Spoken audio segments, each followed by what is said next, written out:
Los asesinos en serie más jóvenes de la historia. El ser humano siempre ha buscado entender qué lleva a una persona a cometer actos terribles. Pero, ¿qué pasa cuando esos actos provienen de niños o adolescentes?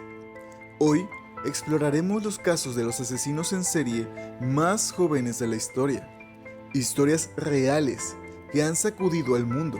Sin más preámbulos, comencemos. Mary Bell, la niña perdida de Newcastle. En 1968, en el corazón de Newcastle, Inglaterra, una niña de solo 10 años cambió la historia de su comunidad para siempre. Mary Bell, nacida en un entorno de pobreza extrema, sufría abusos constantes por parte de su madre. Esta situación alimentó su comportamiento inquietante. Mary comenzó a mostrar signos de agresividad desde muy pequeña, pero fue en este fatídico verano de 1968 cuando su comportamiento alcanzó niveles aterradores. Durante 2 meses, ella atacó y le quitó la vida a 2 niños pequeños. Los crímenes fueron espantosos. Los niños fueron encontrados con marcas extrañas en sus cuerpos, lo que hizo sospechar a la policía que se trataba de un acto premeditado. Lo que es aún más perturbador es que Mary no mostró remordimiento alguno por lo sucedido. Durante su juicio, se descubrió que la niña carecía de una comprensión completa de la gravedad. Fue condenada a prisión, pero tras cumplir parte de su condena, se le otorgó una nueva identidad para comenzar una nueva vida, con el fin de protegerla de la persecución pública. Este caso dejó una huella indeleble en la sociedad, pues generó un intenso debate sobre la influencia del entorno familiar en el desarrollo de los niños y cómo los factores sociales pueden moldear su conducta. Eric Smith, el niño víctima del acoso escolar. Eric Smith tenía solo 13 años cuando en 1993, en un pequeño pueblo de Nueva York, cometió un crimen que dejó a todos en shock. A simple vista, Eric parecía un niño tranquilo, con su cabello pelirrojo y gafas grandes, pero detrás de esa apariencia se escondía una frustración profunda. Eric fue víctima de acoso escolar durante años, debido a su aspecto físico y su comportamiento. El bullying constante lo llenó de enojo y resentimiento, hasta que un día estalló. En un arranque de furia, atacó a un niño de 4 años, quitándole la vida brutalmente. Eric confesó rápidamente su crimen, y aunque al principio parecía no comprender completamente la magnitud de sus acciones, las pruebas en su contra fueron claras. Durante su juicio, los expertos analizaron su historia de abuso escolar y la ausencia de apoyo emocional en su vida. Fue condenado a prisión y pasó años en rehabilitación. El caso de Eric plantea una reflexión importante sobre el impacto del bullying y la importancia de la intervención temprana para ayudar a los jóvenes a lidiar con el estrés y la frustración de manera saludable. Los hermanos Weber, la conspiración de 2 jóvenes. En 2015, en una tranquila suburbia de Oklahoma, 2 hermanos adolescentes, Robert y Michelle Weber, se convirtieron en los principales sospechosos de un crimen que sacudió a su comunidad. Robert, de 18 años, y Michelle, de 16, habían estado planificando el asesinato de su familia durante meses.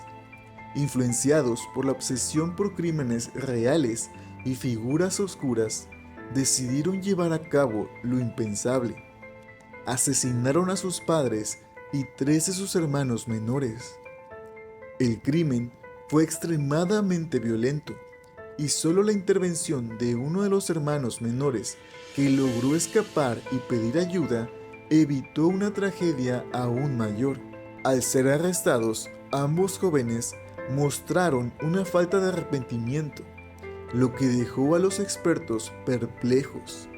Su caso se convirtió en un ejemplo de cómo la influencia de contenidos violentos y la falta de apoyo emocional pueden generar consecuencias devastadoras. Este caso también abrió el debate sobre la intervención en adolescentes con pensamientos violentos y cómo la cultura del entretenimiento puede influir en la mentalidad de los jóvenes. Jesse Pomeroy, el niño demonio de Boston. A finales del siglo XIX, un joven de Boston comenzó a ser conocido como el niño demonio. Jesse Pomeroy fue arrestado a los 14 años por una serie de horribles crímenes. A una edad tan temprana, ya había mostrado signos de una profunda desconexión emocional. Jesse comenzó a torturar y asesinar a niños menores que él, comenzando con una serie de ataques que asustaron a la ciudad. Su comportamiento era tan perturbador que las autoridades decidieron tratarlo como adulto y fue condenado a cadena perpetua. El caso de Jesse Pomeroy marcó un punto de inflexión en la historia criminal estadounidense, ya que se convirtió en uno de los primeros jóvenes en ser tratado como adulto en el sistema judicial, lo que provocó un análisis profundo de cómo manejar los crímenes cometidos por menores. Craig Price, el asesino adolescente de Warwick. Craig Price tenía solo 13 años cuando comenzó su carrera criminal. En los años 80, en Warwick, Rhode Island, cometió una serie de asesinatos que dejaron una huella imborrable en su comunidad. Craig, quien había sido testigo de violencia en su hogar, empezó a manifestar comportamientos violentos a una edad temprana. Craig atacó y mató a 3 personas en su vecindario, y aunque al principio no era tomado en serio por las autoridades debido a su juventud, finalmente fue arrestado y condenado por sus crímenes. Su caso provocó un debate sobre las leyes que trataban a los menores de edad, ya que muchos creían que, debido a su juventud, no debería haber sido juzgado con tanta severidad.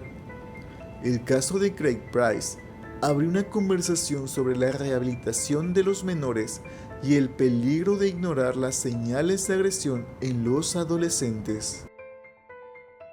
Amardeep Sada, el niño más joven de la historia. Amardeep Sada es uno de los casos más sorprendentes de todos. En 2007, en un pequeño pueblo de la India, Amardeep, de solo 8 años, fue arrestado por el asesinato de una niña pequeña. Amardeep ya había cometido otros crímenes similares, y su juventud hizo que el caso fuera aún más perturbador. Las autoridades decidieron no encarcelarlo debido a su edad, sino que lo enviaron a un centro de rehabilitación, donde recibió tratamiento psicológico. Este caso genera mucha controversia, ya que no se sabía cómo tratar a un niño tan joven por crímenes tan graves. Sin embargo, resalta la necesidad de sistemas de apoyo psicológico y familiar para los niños en riesgo. Estos casos son un recordatorio de que, aunque raros, los actos violentos en jóvenes son un fenómeno que debemos analizar con seriedad. Cada historia nos deja lecciones importantes sobre la influencia del entorno, la salud mental y las señales de advertencia. Si te pareció interesante este video, no olvides darle like, suscribirte y compartirlo. Nos vemos en el próximo episodio de ¿Sabías que?